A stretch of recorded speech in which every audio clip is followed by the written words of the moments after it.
Saudara dan saudari terkasih, Injil kita pada hari ini diambil dari Injil Lukas bab 7 ayat 1 sampai 10. Pada suatu ketika setelah mengakhiri pengajarannya kepada orang banyak, masuklah Yesus ke Kapernaum. Di situ ada seorang pewira yang mempunyai seorang hamba yang amat ia hargai. Hamba itu sedang sakit keras dan hampir mati.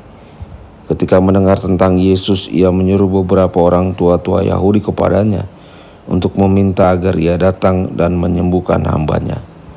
Mereka datang kepada Yesus dan sangat mohon pertolongannya, katanya, "Sudah selayaknya engkau menolong dia, sebab ia mengasihi bangsa kita dan dialah yang menanggung pembangunan rumah ibadat kami." Maka pergilah Yesus bersama mereka. Ketika Yesus tidak jauh lagi dari rumahnya, perwira itu menyuruh beberapa sahabatnya mengatakan kepada Yesus, "Tuan, janganlah bersusah-susah, sebab aku merasa tidak layak menerima Tuan dalam rumahku. Sebab itu aku juga merasa tidak pantas datang sendiri mendapat Tuan. Tetapi katakanlah sepatah kata saja, maka hambaku akan sembuh. Sebab aku pun seorang bawahan, dan di bawahku ada pula prajurit. Jika aku berkata kepada salah seorang, 'Pergi,' maka ia pergi, atau kepada yang lain, 'Datanglah,' maka ia datang. Dan jika aku berkata kepada hambamu, 'Kerjakanlah ini,' maka ia pun mengerjakannya." Mendengar itu heranlah Yesus akan dia. Sambil berpaling kepada orang banyak yang mengikutinya, ia berkata, "Aku berkata kepadamu, di Israel pun iman sebesar itu belum pernah kujumpai." Setelah orang-orang suruhan itu kembali ke rumah, mereka mendapati hamba yang sakit itu sudah sehat kembali. Demikianlah sabda Tuhan.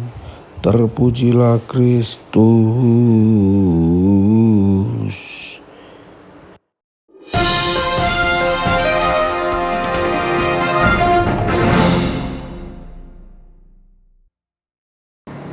Saudara dan saudari terkasih dimanapun Anda berada, jumpa lagi dengan saya Romo Tedens dalam saluran Warta Kabar Sukacita.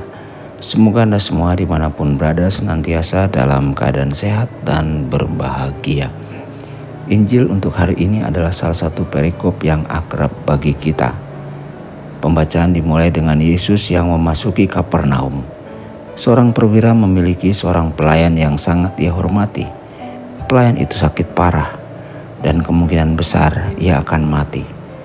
Perwira itu berharap dengan sepenuh hati bahwa Yesus akan menyembuhkan hamba yang dikasihinya. Pria itu meminta beberapa penatua Yahudi untuk pergi dan bertanya kepada Yesus, apakah Yesus mau datang ke rumahnya dan menyelamatkan nyawa pelayan itu. Para penatua Yahudi melakukan apa yang ia minta.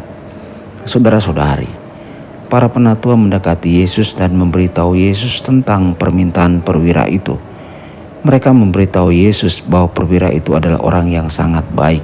Dia sangat menghormati orang-orang Yahudi, bahkan telah membangun sebuah sinagoga untuk mereka. Dan mereka memohon kepada Yesus untuk ikut dengan mereka ke rumah perwira itu. Dan penginjil Lukas menulis Yesus berangkat bersama mereka. Saudara-saudari, ketika mereka mendekati rumah perwira itu, teman-teman pria itu datang dan berkata kepada Yesus. Perwira itu berkata, "Tuan, jangan menyusahkan diri. Saya tidak layak Tuhan memasuki rumah saya. Saya percaya jika engkau hanya mengucapkan sepatah kata, hamba saya akan sembuh. Saya tahu bagaimana otoritasmu bekerja, jadi lakukan saja apa yang kau mau. Saya menaruh kepercayaan saya kepadamu." Saudara-saudari, Yesus kagum dengan iman yang dalam dari orang itu. Dia menoleh ke arah orang banyak dan berkata, "Belum pernah saya menjumpai iman yang begitu dalam di antara orang Israel."